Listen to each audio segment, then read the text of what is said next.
ये सवाल भी हम लोग पहले सॉल्व कर चुके हैं, इसका मीन मीडियन निकाल चुके हैं। तो अब इसमें जो है आपने वेरिएंस कैलकुलेट करना है।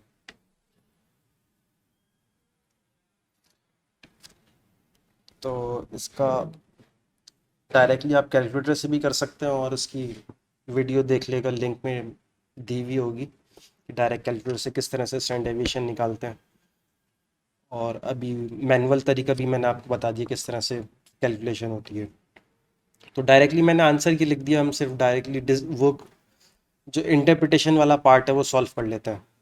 तो कंपनी ए का जो आपके पास स्टैंडर्ड डेविएशन आ रहा है वो 1.1 आ रहा है तकरीबन, और बी का स्टैंडर्ड डेविएशन कम है बहुत, वो 0.6 है। उसके मुकाबले में बहुत कम है ऊपर वाली वैल्यू के मुकाबले में। तो इधर हमने ये देखा था कि मीन जो आया था वो 7.9 आया था कंपनी ए का, और कंपनी बी जो थी वो हमें ज़्यादा, उसकी फ्लेक्सिबिलिटी ज़्यादा लग रही थी कंपनी बी की। तो हमने ये डिसाइड किया था लास्ट टाइम भी कि कंपनी बी की फ्लेक्सिबिलिटी ज़्यादा है। अब रिलायबिलिटी की बात कर लेते हैं कि जो 10.26 लिखा है, क्या वाकई में 10.26 होगा ये, या कोई वैल्यू बहुत कम होगी या कोई वैल्यू बहुत ज़्यादा होगी। तो वो आपको स्टैंडर्ड डेविएशन से पता चलता है। अभी जो कंपनी बी है ना, इसका स्टैंडर्ड डेविएशन बहुत कम है, यानी कि ज़्यादा से ज़्यादा भी 10 से ज़्यादा कम वैल्यू हुई ना तो वो तकरीबन 9.75 होगी। तो आप डेटा के अंदर भी देख लें, आपको कोई भी वैल्यू इस तरह की 9.75 भी नहीं मिल रही है, ये 9.7 मिल रही है। तो मिनिमम वैल्यू आपको यही मिल रही है, 9.6 मिल रही है। तो ये आपको बताता है कि डेटा के अंदर रिलायबिलिटी कितनी है, ये स्टैंडर्ड डेविएशन बताता है।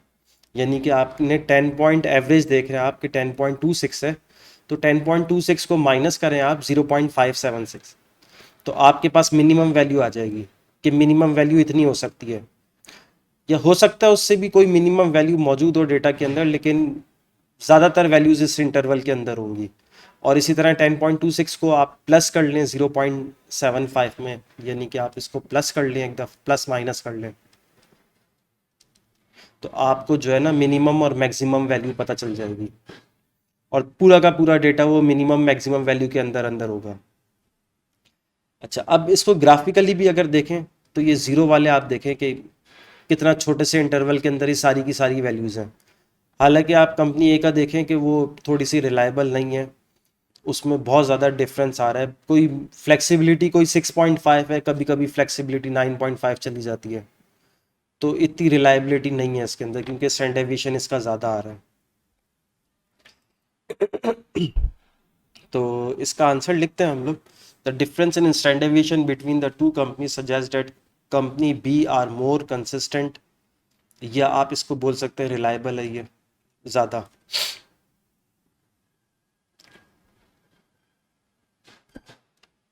अच्छा, अब इसमें भी हमें जो है दो टेम्परेचर पे हमने टेंसाइल स्ट्रेंथ निकाली थी 1.6 सही है। तो इसका भी डायरेक्टली मीन निकाल लेते हैं हम लोग, स्टैंडर्ड डेविएशन निकाल लेते हैं। स्टैंडर्ड डेविएशन एक 8.33 आ रहा है और एक 11.32 आ रहा है। मीन हमने पिछले सवाल में निकाला था, तो मीन भी अभी यहाँ पर लिख लेते हैं हम लोग, और मीडियन भी लिख लेते हैं। अच्छा, जब ये पिछला सवाल हम लोग कर रहे थे ना, तो हमें मीन और मीडियन में कोई डिफरेंस 20 डिग्री सेंटीग्रेड और 45 डिग्री सेंटीग्रेड में कोई डिफरेंस नहीं आ रहा था, नज़र आ रहा था हमें कि जब हम टेम्परेचर बढ़ा रहे हैं ना तो हमें मीन के अंदर कोई डिफरेंस नहीं मिल रहा, नो सच डिफरेंस। मतलब खाली मीन को देख के जो है ना, खाली मीन को देख के हमें ये आइडिया हो रहा था कि टेम्परेचर बढ़ाने से कोई फ़र्क नहीं पड़ रहा। लेकिन हमने जब वो डॉट प्लॉट के अंदर देखा था, हमें कुछ मसला नज़र आया था, वेरिएशन नज़र आई थी। तो अब हमने स्टैंडर्ड डेविएशन निकाल लिया। स्टैंडर्ड डेविएशन ये बता रहा है कि जब आप टेम्परेचर बढ़ाते हैं ना तो वेरिएबिलिटी बढ़ जाती है, 11.32 हो जाती है वेरिएबिलिटी। पहले 8.33 थी, यानी कि टेम्परेचर बढ़ाने की वजह से वेरिएबिलिटी बढ़ रही है। तो ये इम्पैक्ट आ रहा है इसका। तो सवाल भी उसने यही किया हुआ है, does it appear as an if increase in temperature influence the variability. तो यस, टेम्परेचर इंक्रीज होगा तो वेरिएबिलिटी पे इन्फ्लुएंस आएगा। तो इसका आंसर लिखते हैं, an increase in the temperature affect the variability. Affect the variation of tensile strength.